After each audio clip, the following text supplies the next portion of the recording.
So welcome to GMDI Defense Academy channel, and I am Gaurav Varnwal, and I have recently cleared NDA second 2022 return. So मैं आपको ये बताना चाहता हूँ कि आप कैसे मैथमेटिक्स को क्लियर करेंगे NDA 1 2023 के लिए। ज़्यादा फॉर्मली ना बताते हुए मैं ये बताना चाहूँगा कि मैंने यहाँ पर 4 महीने पढ़ते हुए कैसे अपने मैथमेटिक्स में इम्प्रूवमेंट करी और मैंने कैसे क्लियर करा। सबसे इम्पॉर्टेंट की फैक्टर तो ये है कि आपको कंसिस्टेंसी चाहिए। आपको डेली बेसिस पे मैथमेटिक्स को क्वेश्चन सॉल्व करने हैं, हर टॉपिक के फॉर्मूले रिवाइज करने होते हैं, और 1 बाय 1 हर टॉपिक के शीट्स को कंप्लीट कीजिए जो आपको GMDI डिफेंस से मिलेंगे। इसके अलावा मिनिमम रिक्वायरमेंट जितना मुझे लगता है मैंने अपने हिसाब से देखा है, क्योंकि हर बच्चा मैथमेटिक्स में उतना अच्छा नहीं होता, तो ऑलमोस्ट आपको 5 आवर्स तो देना होगा मैथमेटिक्स को। और मैं बोलूँ कि आपके 100% स्टडीज़ में आप 60% 60 से 70% आपको मैथमेटिक्स को देना ही देना है। ये एकदम 100% श्योरिटी के साथ बता रहा हूँ। तो इसके आपको बहुत ज़्यादा मदद मिलेगी। प्लस अब आपको कैसे यूटिलाइज़ करना है इस टाइम को, तो ऐसे केस में आप लगातार क्वेश्चन कीजिए, अपने डाउट्स बनाइए, और यहाँ पर आके टीचर से बात कर सकते हैं, आपके डाउट्स क्लियर होंगे।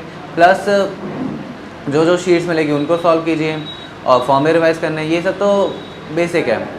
और इसके अलावा तो आपको कैसे यूटिलाइज़ करना है 70% टाइम, ये मैं आपको समझाना चाहता हूँ। तो ऐसे केस में सबसे पहले तो क्वेश्चन सॉल्व कीजिए। कोई टाइम लिमिट सेट करने की जरूरत नहीं, बस क्वेश्चन सॉल्व करते रहो। जितने क्वेश्चन सॉल्व हो रहे हैं करते रहो। मतलब दिन का टारगेट रखने का मन है तो हाँ 50, 60, 70, 80 जितना केपेबल हो उतने क्वेश्चन सॉल्व करने होते हैं।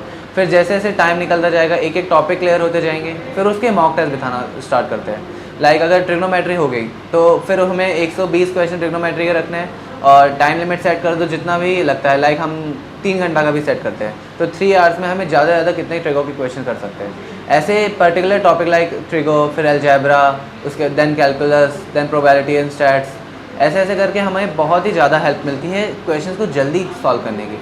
प्लस ट्रिक्स हमें टीचर से तो मिलती ही है, लेकिन हम खुद से भी अपने ट्रिक्स बना सकते हैं, जो कि मैंने खुद देखे थे कि बहुत सारे तुम ट्रिक्स तैयार कर सकते हो, बहुत सारे खुद के फॉर्मूले बना सकते हो। और ये ऐसा नहीं है कि बहुत टफ है, बस आप क्वेश्चन जैसे जैसे सॉल्व करोगे, एक एक पर्टिकुलर टाइप के क्वेश्चन सॉल्व होते जाएंगे, तो उससे आपके ट्रिक्स बनते जाएंगे।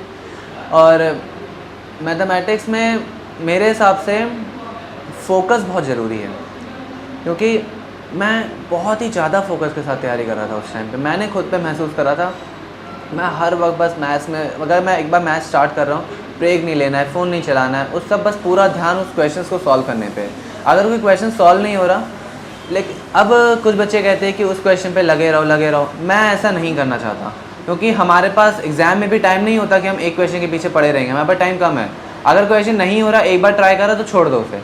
अगर टाइम मिलेगा आगे तो उसको करना, वरना फिर कोई नहीं क्या जा रहा है हमारे पास। हमें मतलब अगर कट ऑफ हमारी 75 मार्क्स की मतलब सेक्शनल कट ऑफ जाती है, और हमें ऑन एन एवरेज 100+ स्कोर करना होता है। ऐसे केस में सारे क्वेश्चन सॉल्व करने से अच्छा है कम से कम नेगेटिव करने हैं।